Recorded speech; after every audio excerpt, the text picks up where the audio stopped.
I'd say that looks pretty good. You know when we say more than like 6 times in a row means it's really good. That's real.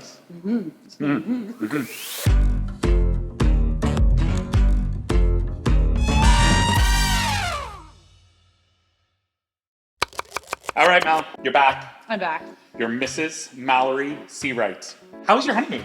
It was so great. Did you eat some delicious food? Oh my gosh, we ate so much food. I see a bunch of familiar things here. Yes. You wanted to make something that you loved and enjoyed on your honeymoon. We went to a cooking class in Sorrento and we learned how to make tiramisu. And so you're going to make it for us. I sure am. Well, because I've done the last 4 episodes on my own, I'm going to take off on this one and leave you to make your tiramisu. It's my first day back. You can do it. I need a break. This dish is so impressive, yet so easy because there's really no baking involved. It's really just these delicious cookies soaked in your espresso and a little bit of mixing. That's it. We are going to do the whipped cream first. Can you over whip whipped cream? Now, you're gonna add in your mascarpone cheese, the dessert version of what, like ricotta? Like a dessert cream cheese, not ricotta. 6 eggs, the whites only though. Ooh, we only have 5. It'll be 5. So you have to make sure that your bowl is very clean. You cannot get any of the yolk in here. Otherwise, the whites will not get stiff. 6 little teaspoons. Now is the fun and easy part. We can get our little baking tool. No, what's it called? What is this called? I love it because you can get almost all of it. And you're just gonna mix that in with the whipped cream and the mascarpone.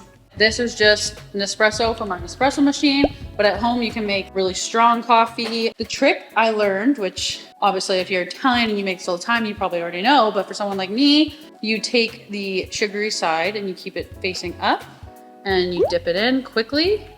And then you have to pull it out and face it vertical like that to know if you made a good tiramisu. When you dig into this, the bottom of the pan should have no coffee left on it because the cookies should soak it all up. And you also don't want the cookies to break, which would happen if you put too much coffee. Take our whipped ingredients, just want to chuck it on there so that it kind of spreads out by itself. And it's kind of fun. Okay, I'm gonna spread it out just a smidge, just to make it easier. Just be very gentle because you don't want the cookies to break. Okay, layer 2, back to dipping. We're gonna go back to the whipped cream. Who doesn't love whipped cream? Like, I tried a little bit, not gonna lie. Brought back some childhood memories for sure. Yeah, just right off that guy right there. I had a baking dish. I put it in the sink. And then when I was doing this, so I didn't make a mess, this was in the sink. And when I was sprinkling it, if there was chocolate going all over the place, I didn't care because it was in the sink.